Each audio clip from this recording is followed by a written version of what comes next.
तो क्या आपको किताबें पढ़ना पसंद है? और अगर आपको किताबों के अलावा कुछ और भी काम पसंद है, तो आप उस काम को कितनी देर कर सकते हैं या कितनी देर करना चाहेंगे? आपको नहीं लगता कि आप चाहेंगे कि जितना ज़्यादा वो क्रिकेट जैसे है तो आप जितना मौका मिलेगा आप खेलने की कोशिश करेंगे, कोई और काम होगा तो उतना करने की कोशिश करेंगे? तो जो लोग पीएचडी करते हैं अगर उनको मज़ा आ रहा है पीएचडी करने में या पढ़ने में, तो क्या उनको करना चाहिए कि नहीं करना चाहिए? ये सवाल मेरा आपसे है। फिर हम बातें करेंगे कि पीएचडी करने में इतना वक़्त क्यों लगता है? क्या ये सही है, गलत है, क्यों लगता है? उसके बारे में बातें करेंगे। तो दोस्तों मेरा नाम है संदीप और मैं पीएचडी कर रहा हूँ जेएनयू से और मैं आपको बताने वाला हूँ कि पीएचडी करने में इतना वक़्त क्यों लगता है। तो पीएचडी का मतलब ही होता है कि लवर ऑफ विज़डम कि जो नॉलेज से प्यार करते हैं, ज्ञान से प्यार करते हैं। पीएचडी एक डिग्री के तौर पे भी है, जो आप मास्टर्स के बाद करते हैं। जेएनयू जैसे बहुत सारे संस्थान हैं जो पीएचडी कराते हैं। तो एक बड़ा सवाल होता है जब भी रिलेटिव होते हैं बाकी लोग कि कब समाप्त होगी आपकी पीएचडी? ज़्यादातर पीएचडी समाप्त नहीं होती, पीएचडी कंप्लीट होती है। जहाँ पे किसी प्रोजेक्ट में आप काम कर रहे होते हैं, वो प्रोजेक्ट आप कंप्लीट करते हैं। जैसे एक आर्टिस्ट होता है अपनी पेंटिंग बना रहा होता है, एक क्रिकेटर है वो मैच कंप्लीट करने की कोशिश करता है, वैसे जो नॉलेज पसंद करते हैं, नॉलेज जनरेशन के बारे में सोचते हैं, वो लोग एक प्रोजेक्ट कंप्लीट करना चाहते हैं, कुछ वो नया कंट्रीब्यूट करना चाहते हैं, तो पीएचडी उसका एक हिस्सा है। तो वो काम वो पीएचडी के माध्यम से करते हैं। तो पीएचडी के बारे में बेसिक जानकारी आप किसी और वीडियो से ले सकते हैं, लेकिन यहाँ पे है कि पीएचडी में इतना वक्त क्यों लगता है उसके बारे में बातें करते हैं। तो 2-3 चीज़ें आपको ध्यान देना है कि पीएचडी बाकी डिग्री की तरह नहीं है, जैसे मास्टर्स में आप आते हैं 2 साल में आपको कंप्लीट ही करना है, कुछ पढ़ना है। पीएचडी एक खोज की तरह है। जैसे मैं बोलूँ कि आपको दुकान से चीनी लानी है, तो शायद आप जाएँगे, चीनी लेके चले आएँगे। लेकिन मैं आपको बोलूँ कि आपको एक ऐसी दवा लानी है जिसमें थोड़ी मिठास हो, थोड़ा नमकीन हो और आपको ये हिमालय से सर्च करना है। तो क्या एक टाइम बाउंड तरीके से कर पाएँगे आप? कि अब जाएँगे फिर तुरंत लेके चले आएँगे? शायद मुश्किल होगा क्योंकि वहाँ पे कुछ नया खोजना है। पीएचडी भी कुछ वैसा ही है। और पीएचडी की दुनिया एकदम अलग है और इसमें बहुत सारे प्रोसेसेस भी होते हैं। ये ऐसे नहीं होता कि आप गए एग्ज़ाम दिए हो गया। पीएचडी के जो प्रोसेसेस होते हैं वो मैं आपको बताने की कोशिश करता हूँ। सबसे पहले आपका पीएचडी करने का मन करेगा तो आपको मिनिमम मास्टर्स होना चाहिए। उसके बाद आप अप्लाई करते हैं। नेट जेआरएफ का एग्ज़ाम देंगे, अभी तो नेट जेआरएफ का एग्ज़ाम देंगे, एंट्रेंस होगा। उसके बाद आप जिस भी यूनिवर्सिटी में एडमिशन लेना चाहेंगे वहाँ जाके आप प्रपोज़ल देंगे अपना कि भई ये मेरा आइडिया है, मैं इस आइडिया पे काम करना चाहता हूँ और मैं इस पे काम करूँगा। और वो एक बार आइडिया आप दे देंगे तो वहाँ पे इंटरव्यू पैनल होता है। जहाँ पे जाएँगे आप अपना आइडिया प्रस्तुत करेंगे कि सर मेरा ये आइडिया है, मैम मैं ऐसे काम करना चाहता हूँ। वो लोग आपसे इंटरव्यू करेंगे कि आपके अंदर काबिलियत है कि नहीं है। अगर उनको लगेगा कि आपके अंदर काबिलियत है, आपका प्रपोज़ल अच्छा है तो आपको सेलेक्ट कर लेंगे। सेलेक्ट करने के बाद आपका कोर्स वर्क होगा क्योंकि अभी तो आप मास्टर्स करके आए हैं, अभी आप ट्रेन नहीं हुए हैं। जो ट्रेनिंग होती है कि कैसे आपको रिसर्च करना है, किस तरीके से करना है, वो सारी ट्रेनिंग होती है जिसे हम कोर्स वर्क बोलते हैं। कुछ जगह 6 महीने का होता है, कुछ जगह 1 साल का होता है। उसके बाद एक मीटिंग होती है जहाँ पे एक कमेटी बैठती है जो आपके रिसर्च टॉपिक को पास करती है। आपने रिसर्च का प्रपोज़ल तो दे दिया, आपके सेंटर ने पास कर दिया, लेकिन बाहर वाली जो टीम है, वो उसको पास करेगी। अब वो पास होने के बाद कहीं न कहीं आप रियल में पीएचडी स्कॉलर बन जाते हैं, उस यूनिवर्सिटी में, उस कॉलेज में। उसके बाद मिनिमम टाइम तो ये है कि उसके बाद लगभग 2 ढाई साल में आप पीएचडी कंप्लीट कर देते हैं। मिनिमम टाइम ये है कि उतना तो आपको लगेगा ही, लेकिन मैक्सिमम टाइम अभी के हिसाब से 4 साल है, प्लस 2 साल 6-6 महीने में एक्सटेंशन आपको लेने होते हैं। तो ये तो बातें हो गई कि ब्यूरोक्रेटिक तरीके से कैसे होता है। एक बार आपने डीआरसी कर लिया, फिर आपको तलाशना है कि आपका टॉपिक क्या है, आप उस पे पढ़ना शुरू करते हैं। मान लीजिए कि मेरा है कि मैं भारत के 1857 के इतिहास को देखना चाहता हूँ। फिर मैं किताबें उठाऊँगा कि पढ़ूँगा उनको। जब आप किताबें उठाते हैं, पढ़ते हैं तो आपको बहुत सारी चीज़ें पता लगती हैं। फिर जब ये प्रपोज़ल आपका एक्सेप्ट होता है तो आपको एक सुपरवाइज़र अलॉट होते हैं। सुपरवाइज़र आपके पेरेंट्स की तरह भी होते हैं, आपके टीचर भी होते हैं, वो आपको गाइड करने के लिए होते हैं, हेल्प करने के लिए होते हैं। जैसे मैं इस पे काम करना चाह रहा हूँ तो मेरे सुपरवाइज़र का एक्सपर्टीज़ होगा, वो मुझे हेल्प करने की कोशिश करेंगे। तो मैं पढ़ना शुरू करूँगा, मान लीजिए कि मैंने 50-30 किताबें पढ़ी, फिर उनका मैं कुछ नोट डाउन करूँगा कि भाई ये चीज़ें मैंने नोटिस करी, अब इसको मैं अपनी तरीके से कैसे रखना चाहता हूँ, ये मैं रखने की कोशिश करूँगा। फिर मैं जो लिखूँगा, उसको मैं अपने सुपरवाइज़र को दिखाऊँगा कि सर मैंने ऐसे-ऐसे लिखा है। वो मुझे फीडबैक देंगे कि बेटा इसमें ये चीज़ें इम्प्रूव करनी है। वो फिर मैं दोबारा दूँगा, फिर सर मुझे बताएँगे इसमें क्या इम्प्रूव करना है। हर चैप्टर का ऐसे होता रहता है, लगातार ये सारी चीज़ें चलती रहती हैं।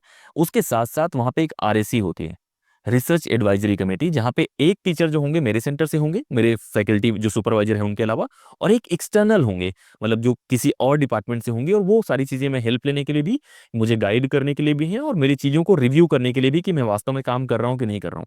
और हर 6 महीने में एक मीटिंग होती है कि आपने 6 महीने में क्या काम करा है, आगे 6 महीने क्या काम करने वाले हैं, किस तरह की चीज़ें, और ये लगातार चीज़ें चलती रहती हैं। तो ये तो रिसर्च के अंदर की बातें हैं। अब बातें आती हैं कि ज़्यादा वक़्त क्यों लगता है? तो हमने क्रिकेट से शुरू करा था। अब मुझे एक एग्ज़ाम्पल बताइए कि जैसे यहाँ पे मैंने नींबू पानी बनाया हुआ है। मान लीजिए कि ये चाय है, थोड़े समय के लिए मान लेते हैं कि ये चाय है। तो बहुत अच्छी चाय बनी हुई है और आपको एक चाय पीने का मौका मिलता है। तो आप चाय एक बार में गटकना पसंद करेंगे या आप चाहेंगे कि चाय को थोड़ा थोड़ा थोड़ा थोड़ा करके आराम से पिया जाए? आप चाहेंगे उस चीज़ का स्वाद लेना। तो जब भी आप पीएचडी करते हैं, आपको पढ़ने में मज़ा आता है। मान लीजिए कि मैं एक एग्जांपल लेता हूँ कि मैंने यहाँ से कोई किताब उठाई और वो किताब हो सकती है, ये एक बहुत फेमस राइटर हैं, क्राइम एंड पनिशमेंट, आप लोग पढ़ते होंगे इनके बारे में। तो ये किताब मैंने उठाई और मैं पढ़ने की कोशिश करा कि ये किताब मैं पढ़ूँगा। अब पढ़ते-पढ़ते मुझे लगा यार इस किताब के साथ-साथ तो मैं कहीं न कहीं नीचा की किताब पढ़ सकता हूँ, उनकी जो किताबें हैं उससे मैं लिंक कर सकता हूँ, तो मैं वो किताबें उठाऊँगा, फिर वो पढ़ूँगा। तो एक के साथ दूसरा, दूसरे के साथ तीसरा, ऐसी चीज़ें चलती रहती हैं। तो इसमें अच्छा करने की जो चाहत है, क्योंकि आप एन्जॉय कर रहे हैं। अगर कहीं की चाय आपको अच्छी लगेगी तो आप और पीना चाहेंगे ना, उसको एन्जॉय करना चाहेंगे, क्योंकि ये पूरा का पूरा जो पीएचडी डिग्री है, वो नॉलेज के प्यार के बारे में है कि आप कुछ नया पढ़ना चाहते हैं, आप सुकून से रहना चाहते हैं। तो उस चीज़ को एक्सटेंड करने के बारे में है कि अगर आपको कुछ चीज़ करने में नया मज़ा आ रहा है, तब भी आप ज़्यादा टाइम लेंगे। और ये ज़्यादा टाइम नहीं है, दुनिया के जो अलग-अलग देश हैं, उनमें देखेंगे तो स्टैंडर्ड 6 से 7 साल लोग लगाते हैं, कुछ देश में 5 साल लगता है। तो वक़्त लगता है पीएचडी में, क्योंकि आपको सिर्फ़ पढ़ना नहीं है, आपको 200-250 पेज लिखने भी हैं, जो नए नॉलेज की तरह होगा, या सारी चीज़ें क्रिएट करनी है। तो ये तो बातें हो गई कि मज़ा आने वाली बात, ये बात हो गई कि कितनी प्रोसेसेस होते हैं, उसकी वजह से भी टाइम लगता है। अब बातें आती हैं कि अपॉर्च्युनिटी कॉस्ट क्या है? बहुत लोग ये इस चीज़ को भूल जाते हैं कि उनको लगता है कि पीएचडी कर रहे हैं तो ये लगा रहे हैं। अगर पीएचडी वो इंसान नहीं कर रहा होगा तो क्या कर रहा होगा? मतलब हम लोग ये मान लेते हैं कि अगर पीएचडी नहीं कर रहा होगा तो सीधे प्रधानमंत्री बन जाएगा, ऐसी चीज़ें कर रहा होगा।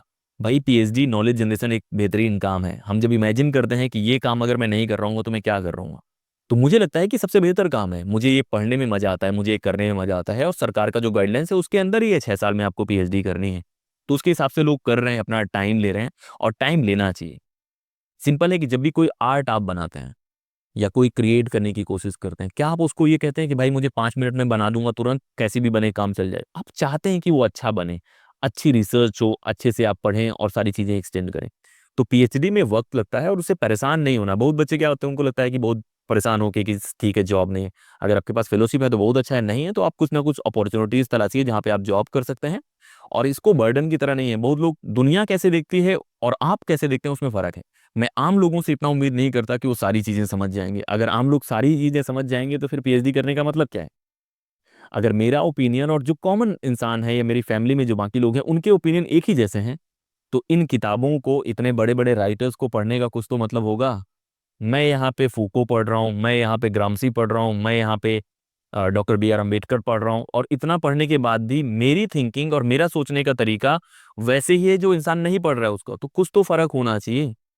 तो वो नज़र आएगा और वो सारी चीज़ें होनी चाहिए। वक़्त लगता है, कोई भी चीज़ अगर आप क्रिएट करते हैं, उसमें वक़्त लगता है, कुछ भी आप नया करते हैं, उसमें वक़्त लगता है। मेरा कहने का सिंपल मतलब है कि जो भी ज़िंदगी के खूबसूरत एहसास हैं, कोई अच्छी पेंटिंग है आप देखते हैं, तो आप उसको निहारना चाहते हैं काफ़ी वक़्त तक। कोई अच्छा क्रिकेट मैच है, आप चाहते हैं यार चलता रहे, चलता रहे, चलता रहे। कोई अच्छा खाना है, आप चाहते हैं कि मिलता रहे, मिलता रहे। अगर पीएचडी का काम में लोगों को मज़ा आ रहा है, उनको करने में, पढ़ने में मज़ा आ रहा है, तो एक उसको एक्सटेंड करने में जो करने वाला है उसको दिक्कत नहीं है, लेकिन थर्ड पार्टी को इतनी क्यों दिक्कत है? उसका रीज़न मैं बताता हूँ। ये इन्वी से आता है, ये थोड़ा जीलस से आता है, और ये बहुत बड़ा फैक्टर है। कभी देखने की कोशिश करना कि बाकी लोग हैं जो सोसाइटी में, जो बहुत लोग हैं, जो सुबह 8 बजे उठते हैं, उठ के आधी आँखें मीचते हुए मेट्रो में बैठते हैं, जॉब करने जाते हैं और वहाँ जॉब करते हैं, 5 दिन अगर भी जॉब है, तो पूरे चेहरे पे उनकी रौनक गायब रहती है। उनको मतलब ऐसे लगता है कि कोई उनसे गुलामी करा रहा है, स्लेवरी करा रहा है। फिर सैटरडे, संडे वो क्लब जाएँगे और आराम से पार्टी करेंगे। उनको लगेगा कि 2 दिन की ज़िंदगी मिली हुई है, वो एन्जॉय कर लेना है। ज़्यादातर रिसर्चर जो आपकी लाइफ़ के 2 दिन हैं, वो उनकी लाइफ़ के सातों दिन होते हैं। जो मन करता है पढ़ते हैं, जैसे मन करता है पढ़ते हैं, लाइफ़ एन्जॉय करते हैं। तो स गोल यही है कि ज़्यादा बेहतर लाइफ़ कहाँ से जी जाए। गोल यही है कि ज़्यादा खुश कैसे रहा जाए। और ये मैं नहीं कह रहा हूँ, ग्रीक वर्ड है यूडेमोनिया करके, फ्लरिशिंग हैप्पीनेस, जहाँ पे लोग खुश रहते हैं, और उसके माध्यम से ही नॉलेज क्रिएट होता है। तो टाइम बाउंड करने की ज़रूरत नहीं है। अगर कालिदास जी ने सोचा होता कि मैं टाइम बाउंड करके जो मैं लिख रहा हूँ किताबें लिखूँगा, तो कभी वो रचनाएँ जो हैं, जो वक़्त के परे चली गई हैं, नहीं लिख पाते। गांधी जी जब साउथ अफ्रीका गए थे, सोचते बस 1 साल में काम निपटा के चला हूँ, कितने वक़्त लग गए थे उनको। इसलिए इतिहास पढ़िए, और इतिहास तो तभी पढ़ेंगे ना जब इतिहास होगा, और इतिहास तभी होगा जब रिसर्चर होंगे जिन्होंने वक़्त लगाया है। अब आप पढ़ने की कोशिश करेंगे रामचंद्र गुहा को, तो रामचंद्र गुहा को वक़्त देंगे तभी तो लिखेंगे भई वो किताबें। या तो आप बिपिन चंद्र को पढ़ना चाहते हैं या किसी और को भी पढ़ना चाहते हैं, तो वो वक़्त लेंगे लिखने में, क्योंकि वक़्त लगता है, लाइब्रेरी से चीज़ें कलेक्ट करनी पड़ती है, न्यूज़पेपर न्यूज़पेपर पढ़ने पड़ते हैं, तब वो लगता है वक़्त। तो पीएचडी में वक्त लगता है क्योंकि वो एक अलग काम है, तो आपको पीएचडी के वर्क को समझना है और ज़्यादा से ज़्यादा लोग आने की कोशिश करो इस फील्ड में। बेहतरीन फील्ड है, मुझे देख के तो लगता होगा बहुत बार कि हाँ मैं बोल रहा हूँ, और मैं जो भी बोलने की कोशिश करता हूँ मैं ईमानदार रहने की कोशिश करता हूँ कि जो मैं फील करता हूँ मैं वही बोलता हूँ, क्योंकि ये मेरा चैनल है, तो मुझे कोई गाइड नहीं कर सकता कि मुझे क्या बोलना है। तो इस वीडियो में इतना ही लगा था। मेरा गोल यही है कि आप उसके दूसरे साइड को भी देखने की कोशिश करो। आप जो दुनिया दिखाने की कोशिश कर रही है उसके हिसाब से करने की कोशिश नहीं करते। आप अपने से चीज़ों को रियलाइज़ करो। अगर आपको पढ़ने में मज़ा आ रहा है तो आप बिल्कुल इस काम को आगे ले जा सकते हैं, पीएचडी में आ सकते हैं। और इस तरह की वीडियोज़ मैं बनाता रहूँगा। गोल ये है कि आप तक कुछ मैसेज पहुँचे। अगर आपको पसंद आता है तो बहुत अच्छी बात है, नहीं पसंद आता तब भी मैं बनाऊँगा। आपको नहीं पसंद आता तब भी आप कमेंट कर सकते हैं, पसंद आता है तब भी आप कमेंट कर सकते हैं। इस वीडियो में इतना ही। जय हिंद।